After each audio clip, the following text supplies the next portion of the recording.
Halo, selamat datang. Saya Hideo Gunawan dari Curious People Roastery. Hari ini kami akan membahas soal Maillard Reaction. Sebelum saya lupa, saya seorang head roaster di Curious People Coffee. Dan hari ini kita akan membahas soal Maillard Reaction. Topik pertanyaan hari ini berkaitan sama Maillard Reaction. Ini hal yang paling banyak jadi pertanyaan, terutama untuk roaster-roaster yang baru memulai. Sebenarnya apa sih Maillard Reaction itu?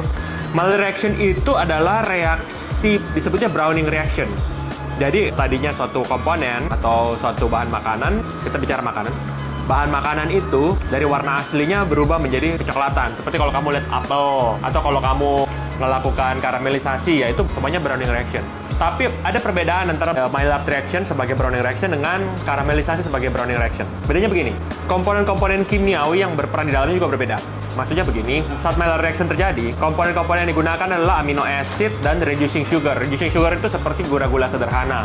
Gula-gula sederhana seperti fruktos, glukos, itu melakukan reaksi dengan protein membentuk suatu zat baru disebut melanoidin. Nah, apa tuh yang mempengaruhi? Yang pertama, suhu. Di suhu 140 sampai 165, Maillard Reaction berlangsung dengan sangat cepat. Kedua, Maillard Reaction itu salah satu byproduct-nya adalah melanoidin. Melanoidin ini terbentuk sebagai fungsi waktu. Jadi makin lama Maillard Reaction terjadi, semakin banyak melanoidin terjadi. Jadi bukan ditentukan tinggi atau rendahnya suhu, tetapi ditentukan oleh durasi terjadinya Maillard Reaction itu sendiri. Jadi makin panjang Maillard Reaction-nya, makin banyak hasil produk Maillard Reaction-nya. Pertanyaan lagi teman-teman, kapan terjadi Maillard Reaction? Maillard Reaction itu terjadi kapanpun sebenarnya. Yang membedakan adalah begini. Kamu punya kopi, kamu beli dari petani, green bean ya. Terus kamu biarkan selama setahun, 2 tahun, green bean-nya akan berubah jadi kecoklatan. Nah, itu Maillard Reaction juga. Berapa lama terjadinya? Lama, bisa bertahun-tahun, setahun sampai 2 tahun. Terus pertanyaannya, gimana caranya biar Maillard Reaction-nya terjadi lebih cepat? Maillard Reaction bisa terjadi lebih cepat oleh 2 hal. Pertama, kadar air. Kalau kopi kamu kadar airnya tinggi, Maillard Reaction-nya terjadi pelan. Terjadi sangat lambat. Dan yang kedua, kalau seandainya kopi kamu expose dengan suhu yang tinggi, misalnya 140 sampai 165, Maillard Reaction terjadi dengan cepat. Karena angka 140 sampai 165 ini dalam roasting, akhirnya orang bilang, oh Maillard Reaction itu terjadi di suhu 140 sampai 165. Ya betul, puncaknya terjadi saat itu. Jadi kalau kita sepakati secara roasting, betul, Maillard Reaction terjadi 140 sampai 165 derajat. Tapi sebenarnya terjadi terus-menerus sampai bahan komponen-komponen yang berperan di dalamnya habis. Pertanyaan berikutnya dari yang saya terima adalah, apa yang terjadi bila Maillard Reaction terjadi terlalu cepat atau terlalu lambat? Saya ulang lagi begini. Maillard Reaction itu sebagai fungsi waktu. Bila dia lambat, maka produk-produk Maillard Reaction-nya seperti melanoidin dihasilkan dalam jumlah besar. Bila terjadi sangat singkat, misalnya kamu ngerosting dengan sangat cepat, kamu mulai dari suhu ruangan sampai menuju suhu akhir kamu dengan sangat cepat, katakanlah 7 menit, dibandingkan sama roasting yang, let's say, 11 menit. Bedanya adalah seperti ini. Roasting yang 11 menit, Maillard Reaction-nya berlangsung dengan lebih panjang. Hasil-hasil produknya seperti melanoidin jumlahnya lebih banyak. Otomatis, roasting yang dengan durasi yang lebih panjang tentunya memiliki flavor yang dipengaruhi oleh jumlah melanoidin. Dibandingkan dengan roasting yang cepat, jumlah melanoidinnya minimal. Apa pengaruhnya terhadap rasa? Pengaruh terhadap rasa seperti ini. Kamu bandingin, kamu ada 2 macam roti depan kamu. Satu roti berwarna lebih kecoklatan, satu roti berwarna lebih pucat. Ketika kamu makan, roti yang berwarna lebih pucat akan memiliki rasa yang cenderung starchy, rasa tepung, manis, betul, manis yang muncul dari rasa manis yang mentah. Sebaliknya kalau kamu panggang roti kamu agak pelan, warnanya cenderung lebih gelap, ketika kamu makan rasanya lebih kompleks. Kamu dapat rasa kopi, coklat, karamel, lebih banyak di situ. Setelah itu orang bertanya sama saya, apa sebaiknya kalau begitu melanoidin ini kita perbanyak aja dalam roasting biar kopi kita lebih enak? Tidak juga. Maillard Reaction is seperti semua aspek yang ada dalam kopi, is all about balance. Jadi bagaimana caranya kita seorang roaster itu menentukan, saya ingin untuk satu kopi tertentu, Maillard Reaction-nya itu sepanjang apa? Kita mau Maillard Reaction-nya lebih panjang, kadang kita mau Maillard Reaction-nya lebih pendek.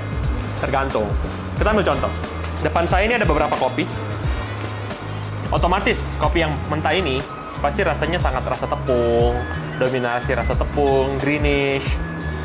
Sementara kopi yang kita roasting lebih cepat, warnanya lebih pucat, otomatis pasti lebih banyak menyisakan rasa asli dari kopinya dan rasa manis seperti tepung, tapi di saat yang sama menyisakan banyak komponen-komponen enzimatik yang tersimpan di kopinya. Jadi itulah saat dimana kita melakukan Maillard reaction yang lebih pendek. Sebaliknya, untuk kopi-kopi tertentu, misalnya saya mau seduh dengan cara espresso, ya, saya mau Maillardnya lebih banyak, saya mau back flavornya lebih banyak, saya mau lebih banyak karakter seperti karamel, roti panggang, coffee, classic coffee flavor, chocolatey. Saya akan lakukan Maillard reaction lebih panjang supaya melanoidnya lebih banyak. Pengaruhnya di mana? Pengaruhnya begini. Kalau sebuah kopi kadar melanoidnya lebih rendah, roasted coffee, maka clarity-nya dianggap lebih baik. Clarity itu adalah pantulan dari rasa asli dari kopi itu sendiri. Jadi kalau kamu punya kopi yang bagus banget, let's say Geisha or Was Ethiopian dataran tinggi, kamu lebih banyak mau highlight natural flavor dari kopinya seperti floral, peach, aromatic komponen yang berbau bunga, buah-buahan. Kamu nggak mau melanoidnya terlalu banyak. Kamu nggak mau Maillard reaction-nya terlalu panjang. Kamu jaga supaya Maillard reaction-nya minim. Seminim apa? Seminim sampai itu tidak mengganggu kamu. Bila ketika kamu roasting, kamu dapat flavor bunga-bungaan, tapi di saat yang sama ada rasa greenish, ada rasa seperti tepung mentah, berarti kamu tambah sedikit Maillard reaction-nya untuk buang rasa itu. Sebaliknya, kalau kamu punya kopi, let's say Brazil atau Sumatera yang acidity-nya nggak terlalu tinggi, kamu lebih banyak mau explore karakter flavor yang berat seperti coklat, karamel, atau rasa-rasa buah-buah yang lebih gelap seperti dry fruits, kamu mau Maillard reaction-nya lebih panjang. Sepanjang apa? Sepanjang sampai kamu menemukan rasa bitter di situ. Kalau kamu sudah mulai rasa bitter, berarti kamu harus kurangi sedikit Maillard reaction-nya. Kamu mau roasting sedikit lebih cepat. Secepat apa? Adjustment kita selalu di roasting adalah sekitar 15-30 detik.